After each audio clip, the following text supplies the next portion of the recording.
eu sou Márcia Medeiros e esse é o canal Monólogos. Hoje nós vamos falar um pouco sobre as questões da saúde pública na era Vargas. Espero que vocês gostem.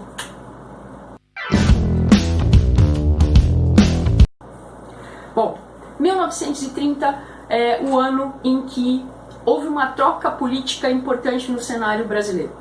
A República do Café com Leite é derrubada pela República do Charque com Rapadura. O que isso quer dizer? Exatamente o que isso quer dizer. Se antes o eixo oligárquico comandava o país, era o eixo norteado pelos estados Rio e São Paulo, agora nós vamos ter o Rio Grande do Sul e a Paraíba articulando as questões de poder no país. Importante lembrar as oligarquias do Rio Grande do Sul, Charque, e da Paraíba, a Rapadura, na verdade não passavam de oligarquias periféricas no cenário nacional. Então eram grupos políticos que sempre tentaram articular o poder, mas que estavam de fora das grandes decisões tomadas aí no eixo Rio-São Paulo. Em 1930, Getúlio Vargas toma o poder, a gente tem essa troca de uma oligarquia por outra, e o governo Vargas começa a promover uma série de políticas no sentido de centralizar a máquina governamental e de bloquear algumas reivindicações sociais que já estavam acontecendo nessa época. Para isso, a gente vai observar que, durante algum momento da sua lógica de articulação de poder, que vai de 1930 a 1945, o Vargas vai trabalhar de forma ditatorial, é o período do Estado Novo, onde a gente vai ter um arroxo efetivo e a marca do autoritarismo de caráter mais fascista acontecendo no país. E a gente também vai ver que ele vai implementar uma série de políticas e de medidas populistas, aonde o Estado se torna o principal tutor, ou seja, o Estado é que vai prover tudo aquilo que é indispensável para o cidadão. Essas políticas sociais que o Vargas implementou, elas não passavam de uma medida de controle e inclusive serviam como justificativa para o sistema autoritário que foi implementado no período do Estado Novo.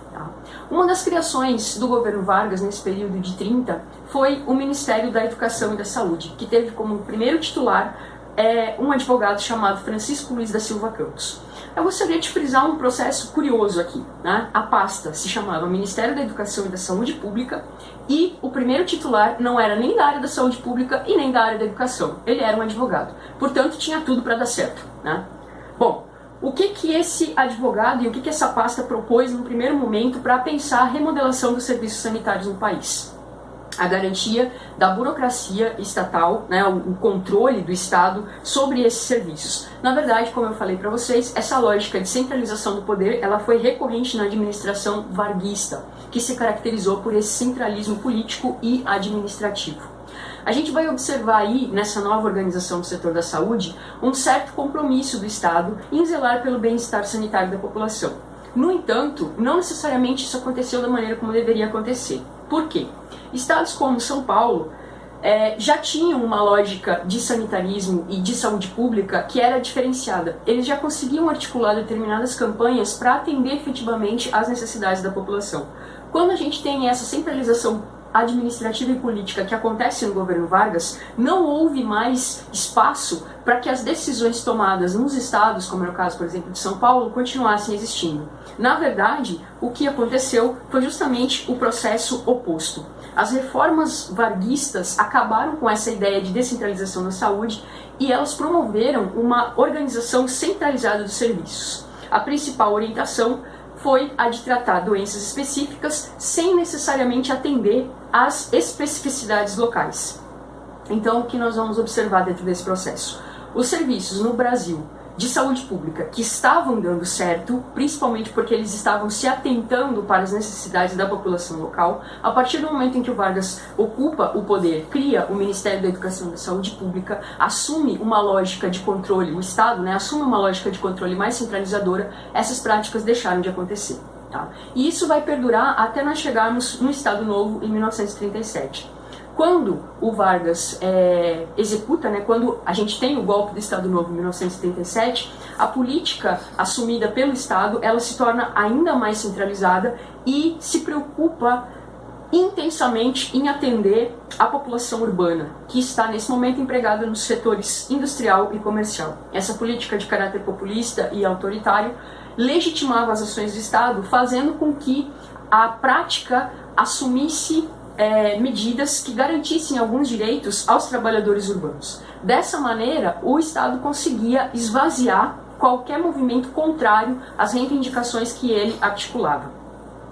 Há que se levar em consideração também que nesse contexto a população rural continua como ela sempre esteve na história desse país até o período de 1937, ou seja, abandonada. Tá? A legislação da República Velha pouca coisa garantia em termos de saúde, em termos de direitos ao trabalhador.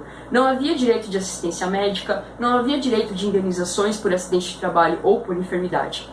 A exceção desse processo anterior ao período de 1930 era o Instituto Previdenciário dos Trabalhadores das Estradas de Ferro de São Paulo. Era o único organismo que nós tínhamos nesse momento que ainda articulava, ou melhor, que articulava algumas questões relativas aos direitos dos seus trabalhadores. Tá? Como que eles faziam isso? Mediante o desconto mensal de 3% do salário dos funcionários e 1% da renda bruta das empresas, ficava assegurado aos ferroviários o direito de aposentadoria por tempo de serviço ou por invalidez, bem como se garantia tratamento médico e medicamentos. Também se garantia o auxílio para o funeral e ainda havia o direito de pensão aos herdeiros do assegurado falecido. Essa lógica ela foi parcialmente adotada pelo governo Vargas, a partir do momento em que começa nesse governo a organização das caixas de aposentadoria e de pensão e também os institutos previdenciários que passaram nessa lógica a ser órgãos tutelados pelo Estado. No próximo vídeo nós continuaremos falando sobre as questões relativas à saúde pública no governo Vargas e os possíveis benefícios que essa prática contribuiu no sentido de construir algumas questões relativas aos direitos dos trabalhadores da saúde pública no país. Não esqueça, curta o nosso canal, dê o seu like no nosso vídeo, deixe um comentário, inscreva-se, acesse o sininho, toque o sininho e nos torne conhecidos no Brasil e no mundo. Até uma próxima!